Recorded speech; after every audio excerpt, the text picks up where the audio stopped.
Good evening, everyone. It looks like it's about 7 o'clock, so we're going to get started here. I just really quick wanted to thank everyone for taking the time today to listen to us talk about periodical cicadas today. Mary Jo Gibson has been gracious enough to do a series of webinars with us this year. And so without further ado, I will just let Mary Jo introduce herself and take it away. Okay, and this presentation is going to be recorded, so you're welcome to view it later on. Brittany, will you push the appropriate buttons for recording, please? Yep, we are recording. Okay, great. Welcome. I'm so thankful that the Columbia County Conservation District is able to host this for us. Those of you who know me know that I really like insects, and these are extraordinary insects, the periodical cicadas. You only see them every 17 years. I have probably always liked insects. Yes, that's me. A very long time ago, my father was a beekeeper. And I also happen to be a Penn State Extension Master Gardener of Columbia County. So let's talk about periodical cicadas. I've divided this evening's presentation into several sections: introduction, distribution, life cycle, damage, management, and resources. And Brittany has posted on the Conservation District's website a resource sheet, so you can just click on the links and go right to see all kinds of other interesting resources. Let's start with what's a cicada? Those of you who are into insects, as I am, know that there are true bugs in the order Hemiptera. And I'm so excited because this is one of the few times I can talk about bugs and nobody's critical of me for saying that. Usually somebody makes a face and says, well, they're insects. And well, when you speak informally, I think bugs are any kind of creepy crawly. But true bugs, the hemipterans, do have a piercing, sucking mouth part. They have gradual metamorphosis, and we'll talk about what these things mean in a few moments. Their wings are held over their back like a tent. These guys are relative of spittlebugs that make the white bubbly froth on, well, I'll say weeds, leafhoppers, aphids, which seem to be just about everywhere right now, and the newcomer, the spotted lanternfly. Now, the good news is just because they have a piercing, sucking mouth part doesn't mean that they can harm us at all. Periodical cicadas are neither poisonous nor venomous, and they do not bite us or any of our pets or children or anything else like that. In fact, the hemipterans often feed differently. Phloem feeders, like the spotted lanternfly and like aphids, feed on the plumbing in a plant that contains food that has been manufactured up in the leaf and is flowing through the plant to nourish all the other cells, including down in the roots. Cicadas happen to be xylem feeders, which means they're feeding on basically water. It's a little bit more than water, but not much more. And it is absorbed with some nutrients through the roots, travels up through the stem and out to the leaves, where it's one of the main ingredients in photosynthesis. All the hemipterans tend to produce a lot of excretion. And we can call it urine if you like. It is very watery, but the xylem feeders don't produce sticky excrement. So it doesn't produce any icky sooty mold like spotted lanternflies do, and like aphids often do. So what are cicadas? These are wonderful insects. They're good-sized insects, an inch or more in length. They're broad. The one on the left is the periodical cicada. They're absolutely wonderful creatures with big bulging red eyes and orange veins on their wings. No camouflage at all. Where the periodical cicadas, and we'll talk about each soon. Tends to be more camouflaged. It's a little bit bigger and just is shades of greenish, brownish, blackish. Okay. The annual cicadas emerge from the ground every year in late summer, usually sometime in the middle of August. A friend calls them back to school bugs because she figures she better have all her clothes shopping done for her children by then. These guys, even though they emerge every year, they really spend 2 to 5 years underground. They emerge in relatively small numbers. They're green and black, maybe an inch and a half or so, 2 inches long. And these guys are fast flyers. When you hear them singing in the tree, you go over and try to see them, and instantly they quiet. And so you stand still like a statue, and you stand and you stare, and you think you're staring at where you heard the sound coming from. And if you're lucky, they will start singing again. But if they do, you can still spend 15, 20, maybe even 30 minutes if you're so inclined to look for them in the trees because these are very camouflaged creatures. Again, they don't come out in great numbers. But this evening, we're going to be talking about periodical cicadas. These guys are phenomenal. They emerge every 13 years down south. Up here in the north, they emerge every 17 years, and they emerge in tremendous abundance. Oh, the news folks are really hyping it. They're saying trillions of them will be emerging, and they will, but it's over a very large geographical area. These guys emerge in late spring. Well, now, if you're in the right place, they are red-eyed, orange veins on their wings. These are smaller than the annual cicadas, and these guys are just plain clumsy flyers. If they happen to be flying and you walk into their path, it's going to be a collision. Are they going to hurt you? No. Will they startle you? Maybe, if you weren't paying attention to where you were going and saw that a collision was imminent. Okay. But they're really cool insects. Okay. So where are these guys found? Cicadas in general are found absolutely worldwide, well, except of course for Antarctica. There are over 3,000 different species of cicadas throughout the world. And you can say cicada or you can say cicada. It doesn't really matter which you say. Now, the exciting thing is that periodical cicadas are only found in the eastern United States. How's that for way cool? We have something nobody else on the planet has.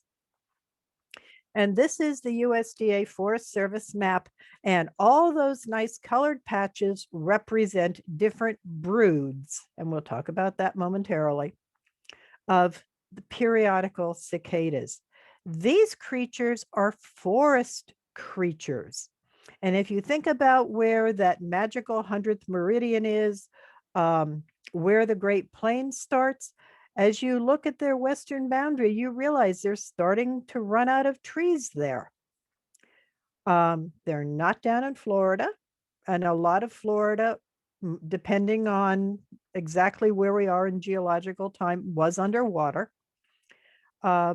And they don't go all the way up into Canada. They don't even go all the way up into northern New England. These are such interesting creatures. Now, the brood that is making all the fuss right now is shown in yellow. It's called brood 10. It's not brood X. Okay. All the broods are identified with Roman numerals, and I don't know why they keep saying brood X, but it's really brood 10. On this map, it's shown in yellow. It's called the Great Eastern Brood, and they have this extraordinarily wide geographical area. There's also, let's move to a map of Pennsylvania here, brood 2. Okay. And it's shown in red. Now, I have personally met twice brood 2. It's truly exciting. And just because we're going to spend the whole thing talking about brood 10, let me mention a couple things about brood 2. I met brood 2 in 1979 when I was working at Hickory Run State Park. My son met them in 1996 when he was at Hickory Run State Park in 4-H camp. And when I started thinking about this, I called a friend of mine who lived in Whitehaven, and I knew she and her family spent some time picnicking out at Hickory Run. And I said, have you ever met periodical cicadas? And she said, oh, yeah. And she figured out how old she was, and we figured out it was 1962. So these guys are alive and well in at least Hickory Run State Park.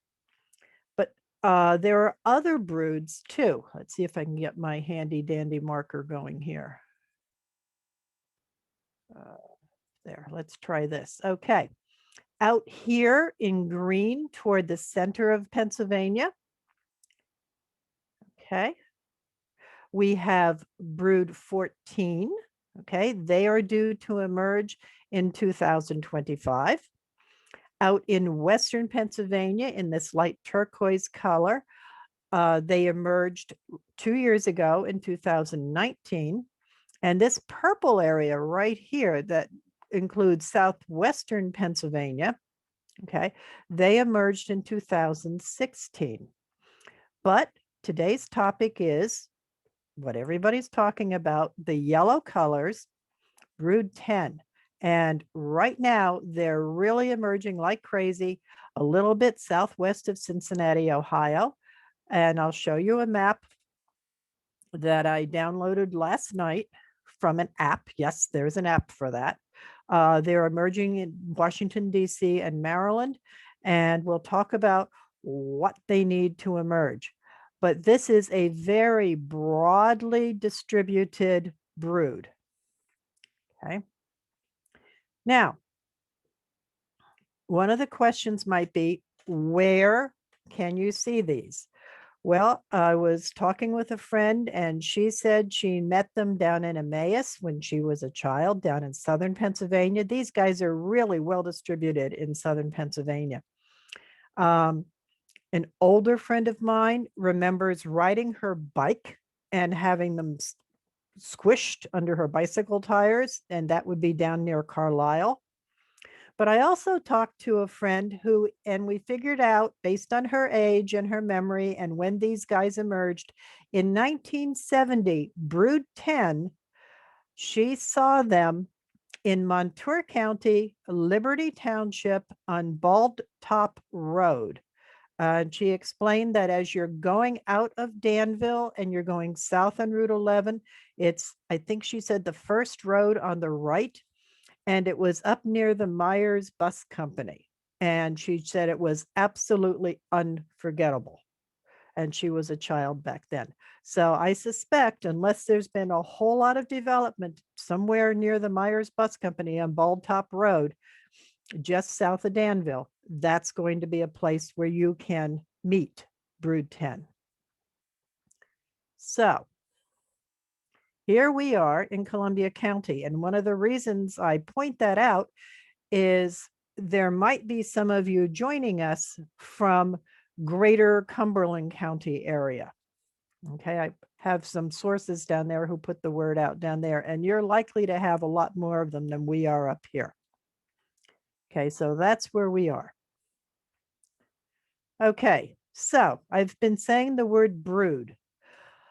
A group of periodical cicadas that emerge at the same time is called a brood, and they're identified by a Roman numeral.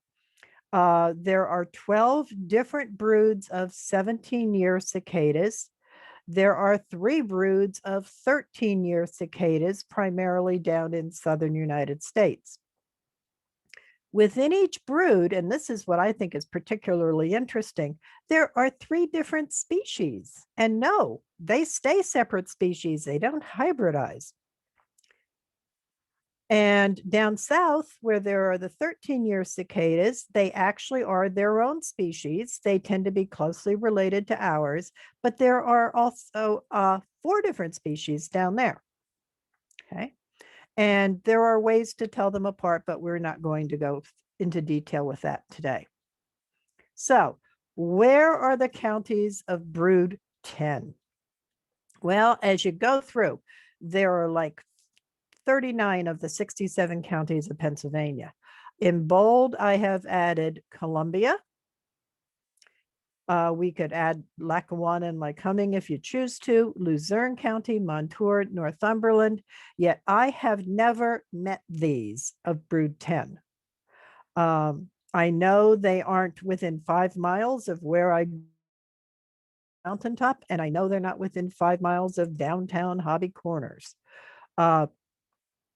But these guys may emerge in these counties. It doesn't mean you're going to be inundated with them.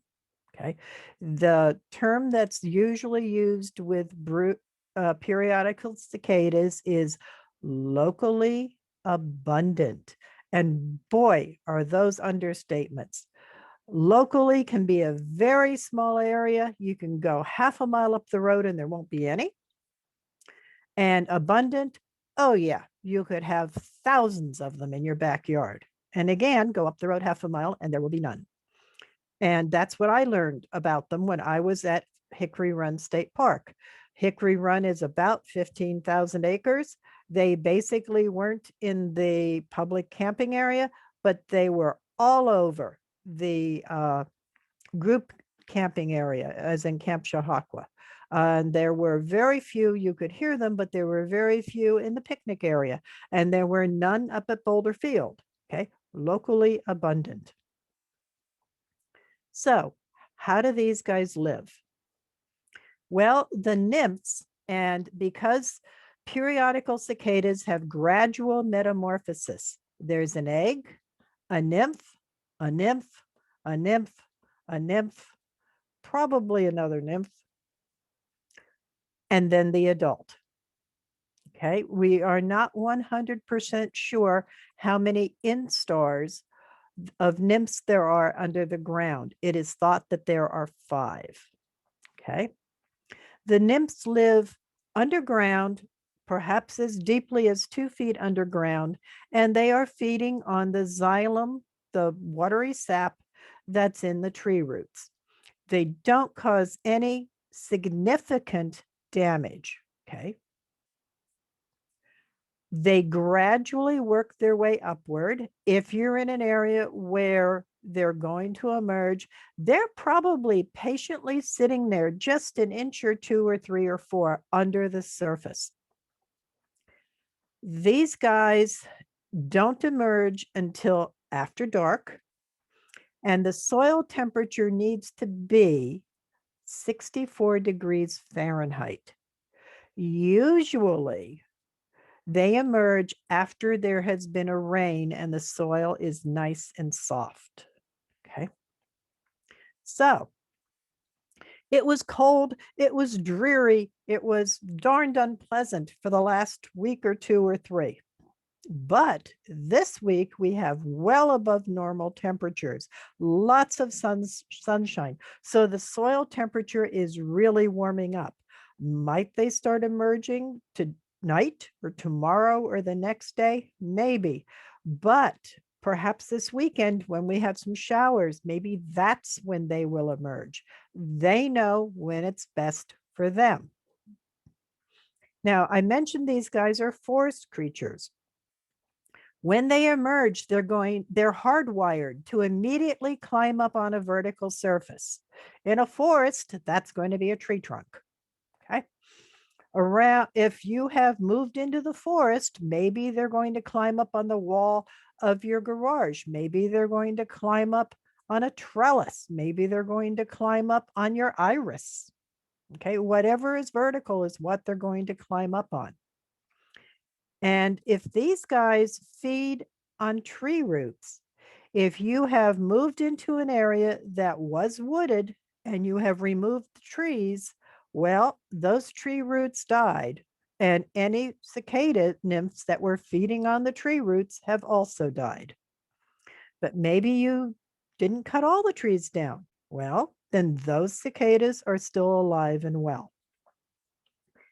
Now, these guys are going to emerge all at once. Well, almost all at once over several days, actually a couple weeks, but over several days, they're going to emerge all at once. And there can easily be 300 per square yard. Remember, I said locally abundant. Okay. This is what the periodical cicada nymph looks like. If you found the exoskeletons of annual cicada nymphs, they're shorter. They look chubbier. These guys are more elongated. It's a completely different species. And they're going to climb up on whatever vertical surface they can. They grab a hold with their front legs and their middle and hind legs also, but they really hold on best with their front legs, and their exoskeleton splits down their back and they molt. It's correctly called ecdysis. They leave behind their shell of a nymph. It's the exoskeleton. It has a fancy name, exuvia. And they're extremely vulnerable at this point because their exoskeleton takes many hours, actually several days, to really harden up. And at this time, they look positively ghostly. It looks almost like a moth hanging there because instead of holding their wings like a tent over their back, their wings are still soft and they just kind of droop downwards like real soft fabric. And notice that their eyes are dark. They haven't become pigmented yet. Now, there are going to be thousands of these exuvia, the nymphal shells, littering the ground, and the exit holes aren't going to magically disappear. But that's okay because when it rains, it's going to increase infiltration right through the soil. Okay, this is a good thing. As they continue to move up, you're going to see more and more and more of them. Okay. And finally, up in the treetops is where the adults, the mature adults, maybe that's the better way to say it, the hardened adults are going to be. And there are 3 separate species up there, and they are slightly differently sized. Their orange markings are different on them, but that's a whole other presentation. Now, the males sing. Oh boy, do the males sing.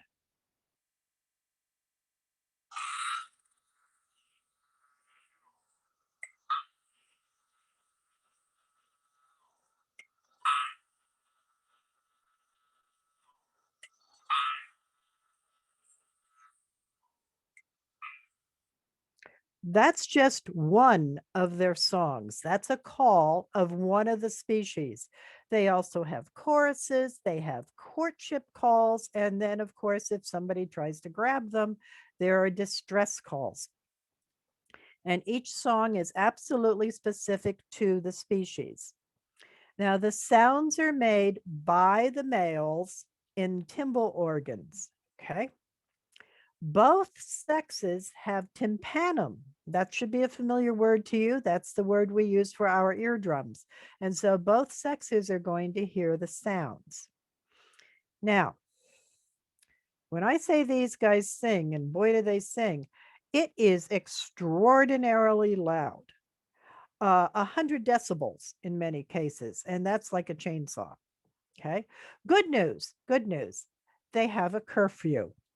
They rarely sing after dark, unless you give them a nightlight. If you give them a nightlight, well, then they're likely to sing all night long.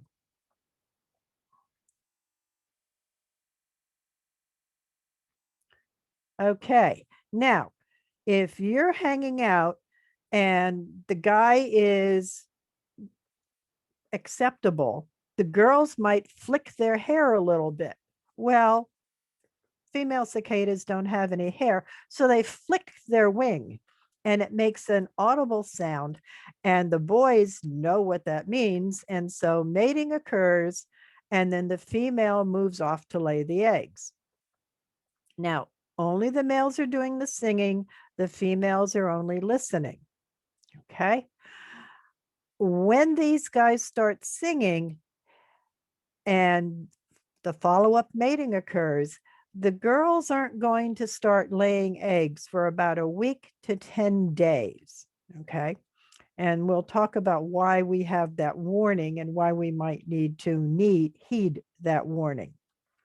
Because when the girls lay their eggs, she has an ovipositor and she backs up to a branch about the diameter of a pencil. She backs into it, slits the branch with her ovipositor, and she lays somewhere between 20 and 30 eggs. Then she moves on, maybe just to another section of the branch or maybe to a different branch, again, the diameter of a pencil, and she lays another 20 or 30 eggs. And she keeps doing that. She is going to lay anywhere from 400 to 600 eggs in her life above the ground. She only mates once. She only lays eggs once. Okay. Where do they lay their eggs?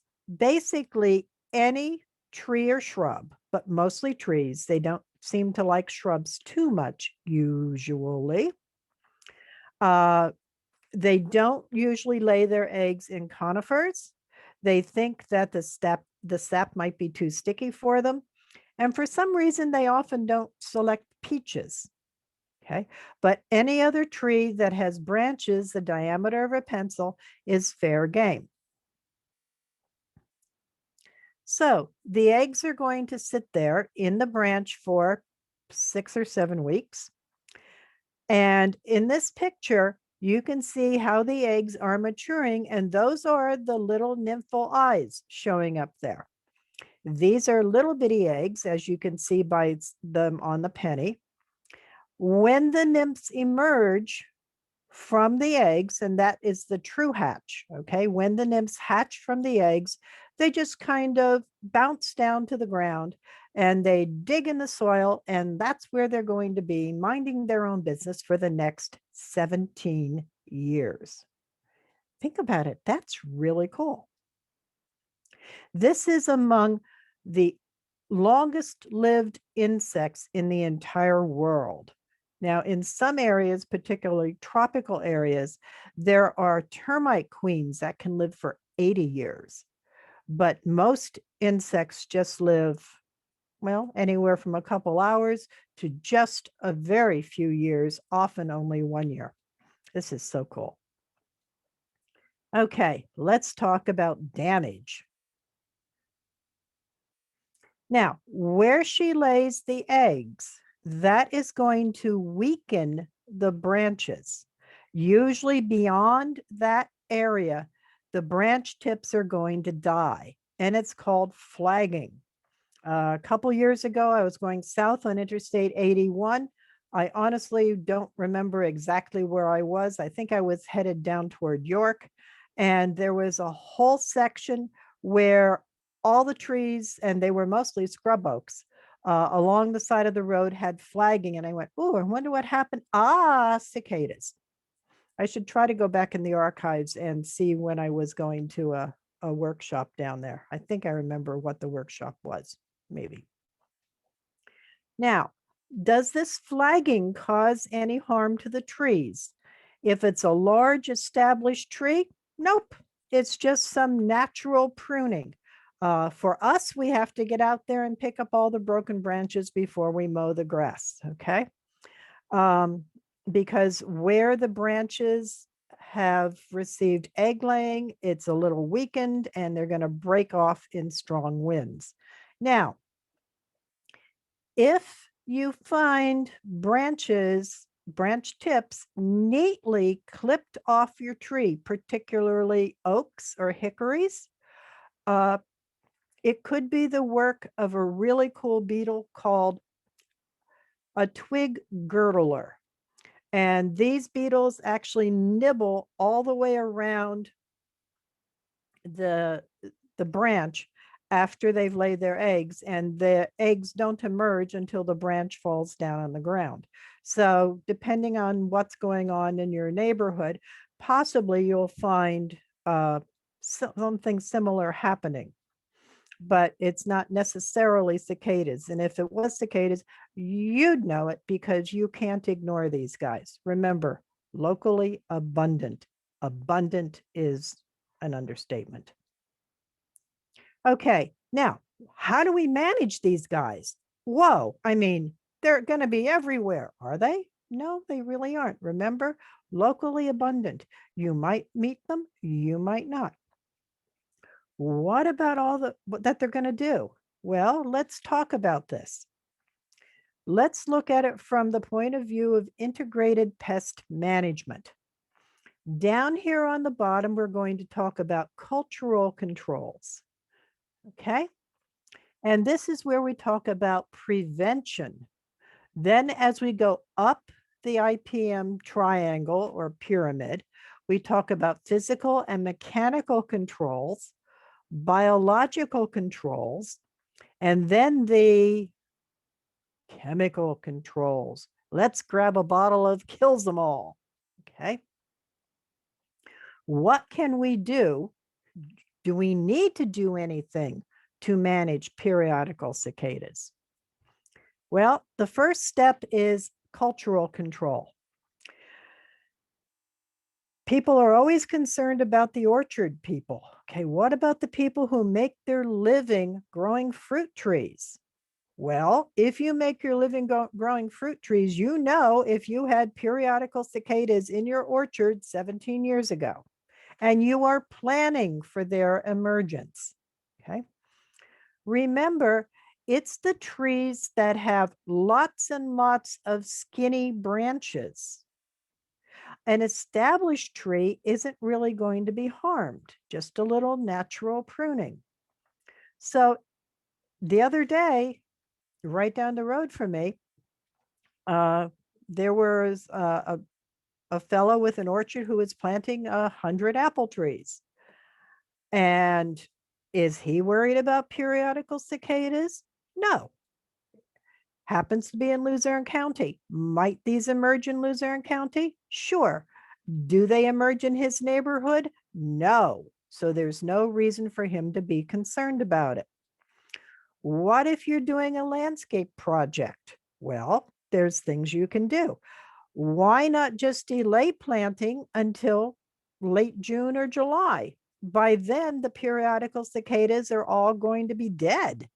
Okay, this is a short-lived creature. They're only going to be around for maybe 6 weeks. Okay, let's say from late May all through June to maybe early July at the latest. Okay, so just delay planting. Okay, it's not a big deal.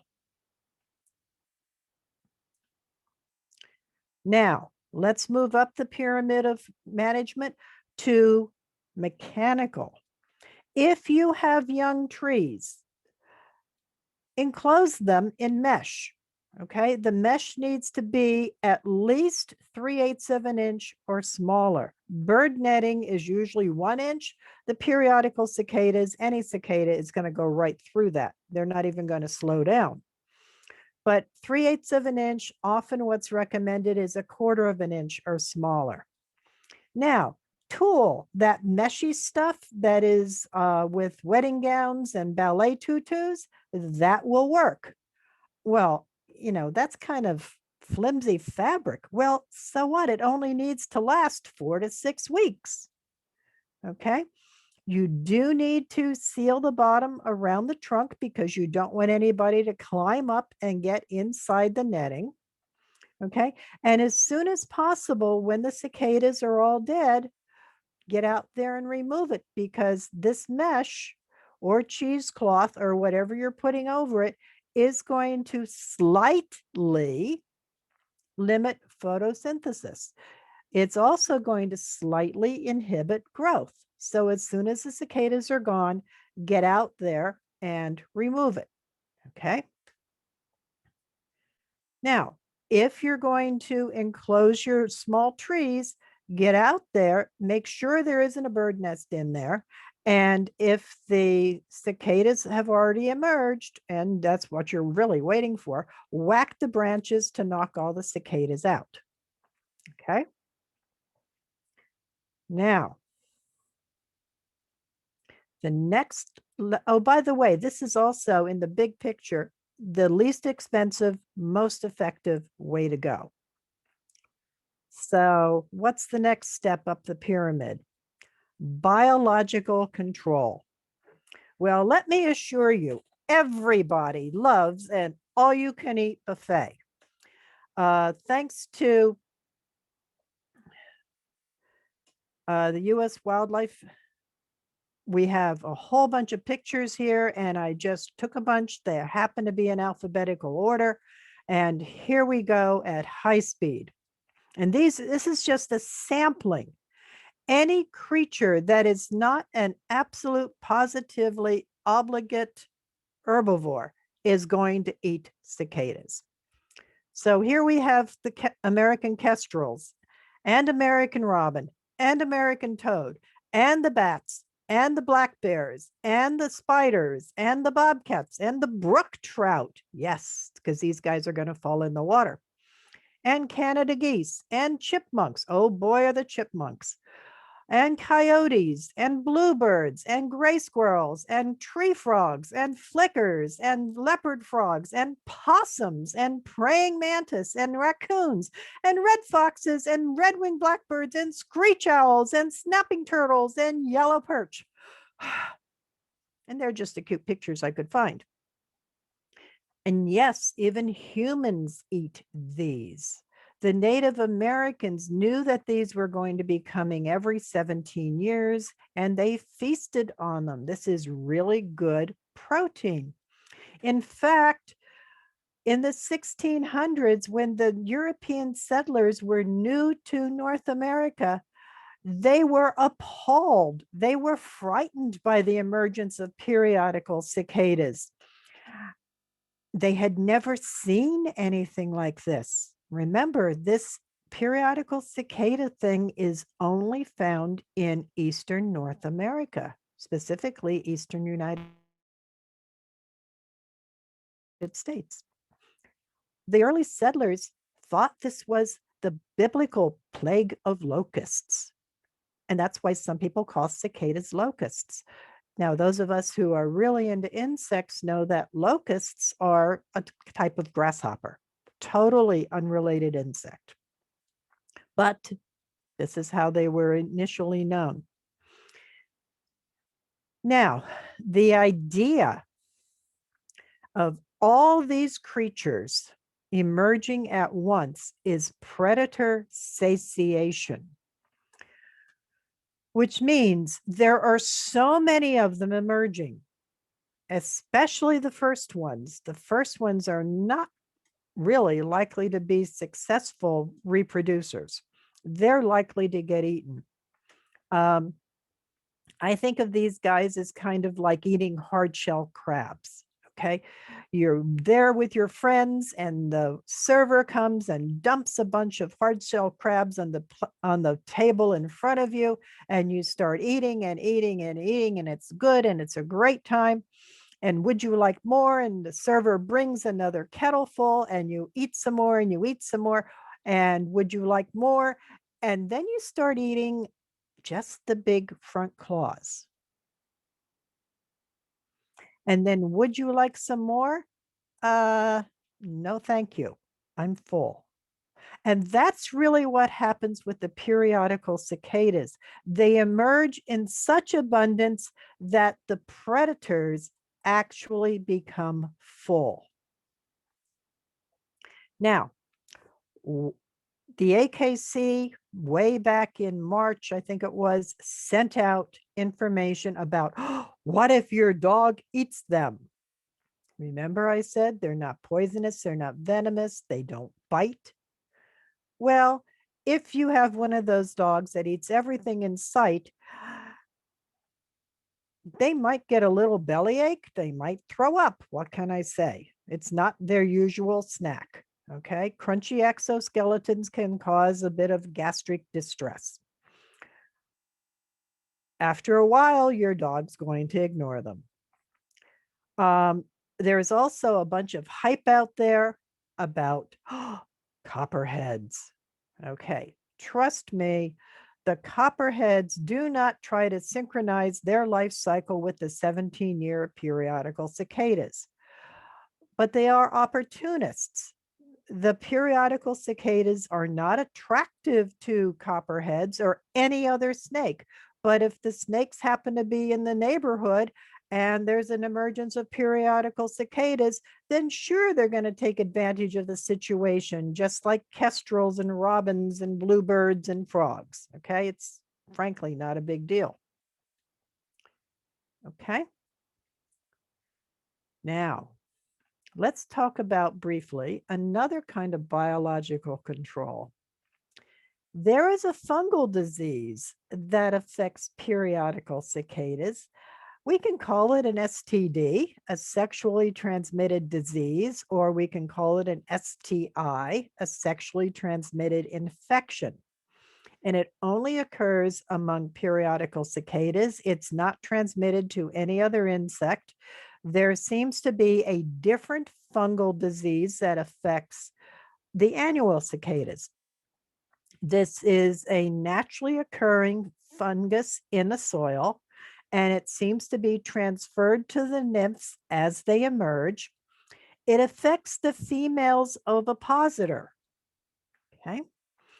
It's transmitted to the males during mating, and it seems to demasculinize them so that when the males are singing, if a male has this fungal disease, they actually respond to the male courtship calls by flicking their wing like a female would do.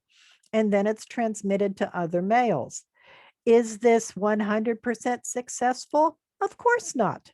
These guys have been around for many, many generations, but it is there and it's kind of cool.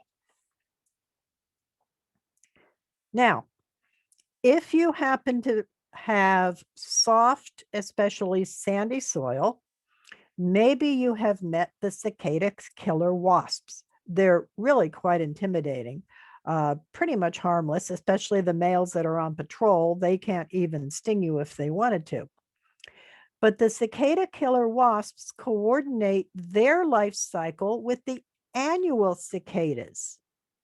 So might there be some periodical cicadas that are lingering a bit, and might there be some early cicada killer wasps who say, hey, who's this guy? We'll just take this home and slide it down in our underground nest for our young to feed on. But basically, there's little or no effect at all on the periodical cicada life cycle. Okay, so we really can't even call that a true biological control. Okay, chemical control. Okay, forget it. Don't do it. Okay. Seriously, you're going to kill more beneficial insects than you are cicadas. These cicadas are a big insect. The periodical cicadas are about an inch or so long. That's going to take an awful lot of contact insecticide to kill them. And even if the ones that you've sprayed die, there are going to be other ones entering the area anyway. And you're going to kill far, far more beneficial insects than you are cicadas. And then what you need to realize is that you have sprayed a whole lot of chemical, and then you really do need to worry about your dog eating them, because as the dog is eating them, they're also ingesting the insecticide. And your children are going to be out there playing with the bodies. And no, okay, don't do insecticides. There have been studies done, and the mesh wraps around your tree are much, much less expensive. You would have to really apply a whole lot of insecticide at least every other day. And absolutely, positively don't use any kind of home remedy. Home remedies are dangerous to plants and pets and humans, so forget that idea. So What about some resources? Well, as I mentioned, there's an app for that. It is for both Android and iPhones, and it shows you the emergence map. Right there it is. Now, up on top here, right here, okay, this is Harrisburg.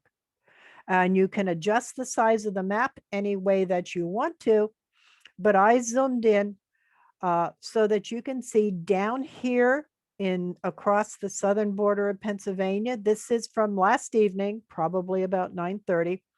There was some emergence, and they actually have numbers in each one of these green dots to tell you how many are emerging. This is the northern end of the Chesapeake Bay down here. Okay. And out toward Ohio, southwest of Cincinnati, there's a whole other emergence of brood 10 going on out there. Again, it has to do with the magic 64 degrees Fahrenheit, especially after a rainfall, and these guys emerge in the dark trying to avoid predators, which doesn't work. These periodical cicadas really have no defense. If you see them sitting on a branch and you go to point at them or touch them, they pretty much just fall off the branch. They don't try to fly away. Again, these are clumsy flyers. The other ones will stop singing and blend in, and you can't see me, and it's really hard to see them. But unlike the annual cicadas, the periodical cicadas really rely on the synchronous emergence and predator satiation so that there will be some individuals to ensure the next generation. Okay. The Cicada Safari app is managed through Mount St. Joseph University out in Ohio, and Dr. Gene Kritsky does it. Okay. Now, instead of just going on, and you can register for it, again, it's free. Instead of just saying, oh, I saw one, you actually take a photograph, and the photograph is vetted first. When they first came out with this with a different brood, people were showing nymph shells from annual cicadas from the year before. And that, of course, would goof up all the statistics. So now they're actually vetting. You have to take a photograph, and they're vetting each photograph. So how about other resources? Well, Penn State Extension really is your resource for just about everything. Okay. Extension.psu.edu. And there's the search engine. If you're on a computer, if you're using your smartphone, it's up on top. You put your terms in there, and voila, you'll find articles and videos and fact sheets and recorded webinars. Okay. Your local master gardeners are a fine resource. We have a garden hotline. At this time, many of the extension offices are still closed due to COVID-19. But the general email is your county's name, mg@psu.edu. Send photographs, include full contact information. Your name, your address, phone numbers are helpful. Depending on who's staffing the hotline, may or may not be able to get back to you by the phone. Always, always, always, please put a coin or a ruler in with the photograph so we can get an idea of how big the plant is, how big the leaf is, how big the spots on the leaves are. Okay, so how big the insect is. Okay, that we need something for a size designation. Now, some resources. And again, Brittany has posted a resources sheet, so I don't expect that you need to fuss about these. Cicada Safari is the smartphone mapping app I just mentioned. Okay, it's there in your place where you go get apps. The Cicada Mania website. Oh my goodness, there's so much there, everything to do, and lots of calls, all the different calls and courtships and distress sounds, all the sounds for all the different species of periodical cicadas are there. The Audubon Naturalist Society and George Washington University have a website called friendtocicadas.org. There's fun activities there. And if you're working with kids, boy, there's a lot of cool things out there for kids. Just last month, Mike Rupp, who is an entomologist at the University of Maryland, he did a very exciting webinar called Fun, Fear, and Fascination about the return of the cicadas. I encourage you to click on that and watch that one. There's many of these websites have clothing and cool stuff that you can purchase if you want. All the proceeds from the sale of these, and some of them are really cute, t-shirts, go to the grad assistants at the University of Maryland. But wait, there's more. 2 times this summer, in late June and early August, I'll be back talking about spotted lanternflies. There are existing populations of them in Luzerne, Montour, Columbia, and Northumberland counties. Okay, they are part of the quarantined area. I will be presenting in June on the 23rd as part of Briar Creek Association for Watershed Solutions public meetings. And then I'll be reporting again with an update in August for the Columbia County Conservation District.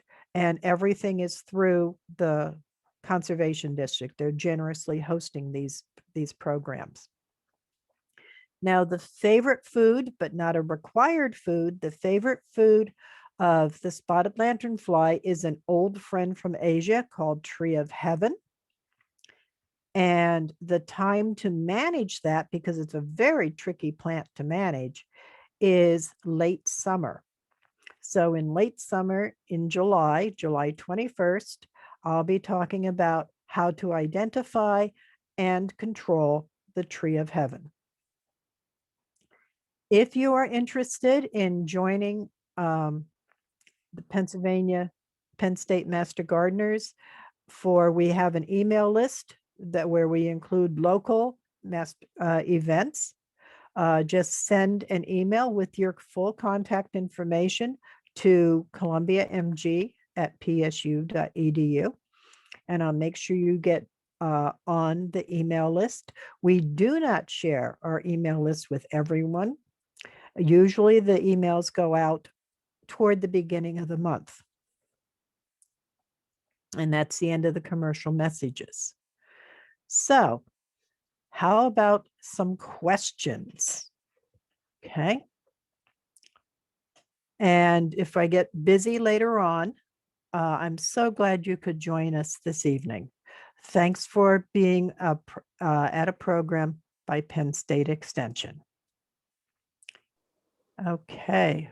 All right. Thank you very much, Mary Jo. That was genuinely fascinating. I've never known there was so many caveats to these cicadas. So that's awesome. There are no questions in the chat box right now, but I encourage anyone, if you do have any questions for Mary Jo, please add them to the chat. I actually have a question myself. If we are, looking to get a sighting of these cicadas at some point this year, are there any specific type of habitats or forests or areas that we could check out that might give us the best chance at getting some sightings? Okay, I would encourage you to use the Cicada Safari app so you can see where others are seeing them emerge and actually go to that area. These are creatures of the forest. So an area that's forested would be a good place. An area that was forested but has some clearings, even a golf course, okay, because they always leave some trees there. That could be an area. It's kind of, I've watched some videos, and some of the videos are on the resources sheet, but these poor creatures emerge, and if they're emerging in a turf grass area, they're hardwired to simply climb up, and they climb up as high as the turf grass goes.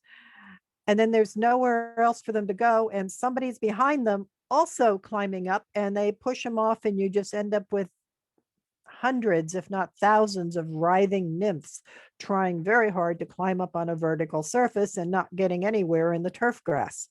But eventually somebody's going to find a vertical surface to climb up. But I would say keep checking the app, because that's going to be the place where people are reporting them, and then perhaps you can go there.